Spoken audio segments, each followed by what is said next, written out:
సాధారణంగా అయితే మనం పామును చూడగానే భయపడి చస్తాం. కానీ కొన్ని దేశాల్లో భారీ ఎత్తున పాములను పెంచుతున్నారు. అత్యంత విషపూరితమైన సర్పజాతులలో ఒకటైన కోబ్రాను అధికంగా పెంచుతున్నారు. దీనిని ఆహారంతో పాటు వాటి విషాన్ని ఔషధాలతో పాటు పలు వ్యాపార ఉత్పత్తులు ఉపయోగిస్తున్నారు. పాము చర్మానికి కూడా మంచి డిమాండ్ ఉంది. ముఖ్యంగా ఆసియాలో నాగుపాము పెంపకం లాభదాయకమైన వ్యాపారంగా మారింది. కోబ్రా ఫార్మింగ్‌లో వియత్నాం, థాయిలాండ్ అగ్రగామి దేశాలు. మార్కెట్ డిమాండ్ ఆధారంగా థాయ్ రైతులు సంవత్సరానికి $20,000 నుంచి $50,000 వరకు సంపాదిస్తున్నారు. అంటే ఏడాదికి అత్యధికంగా 45 నుంచి 50 లక్షల రూపాయల వరకు సంపాదిస్తున్నారు. వియత్నాం గ్రామీణ ప్రాంతాలలో నాగుపాముల పెంపకం ప్రజాదరణ పొందింది. ఆహారంగా కోబ్రా మాంసం, సంప్రదాయ ఔషధ ఉత్పత్తుల్లో దానిని విషయానికి మంచి డిమాండ్ ఉంది. గ్రామాలలో వీటిని చెట్ల మీద పెంచుతుండగా, పట్టణాల్లో మాత్రం ప్రత్యేక ఫామ్‌లో వీటిని పెంచుతున్నారు.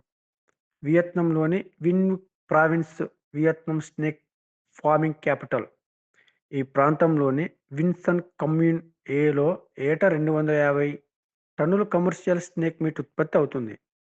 ఇక్కడ నాగుపాములు ఏటా 30 నుంచి 40 లక్షల నాగుపాముల గుడ్లను పొందుతాయి.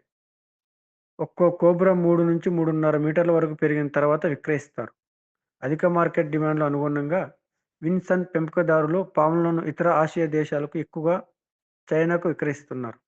చైనాలో కోబ్రా మాంసాన్ని మద్యంతో పాటు నానబెట్టుకొని త్రాగడానికి కొనుగోలు చేస్తారు. అటువంటి వైన్ ఔషధ లక్షణాలను కలిగి ఉంటుందని నమ్ముతారు.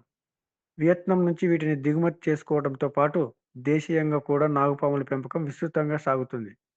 ఇక్కడ రైతులు పాముల ద్వారా ఏడాదికి 1,00,000 నుంచి 25 లక్షల వరకు సంపాదిస్తారు. ఇండోనేషియాలో కోబ్రా ఫార్మింగ్ పరిశ్రమలో రోజు రోజుకు విస్తరిస్తుంది. స్థానిక మార్కెట్లలో పాము మాంసాన్ని డిమాండ్ పెరుగుతుంది. ఫిలిప్పీన్స్, మలేషియా కూడా నాగుపాము పెంపకం సాగుతుంది.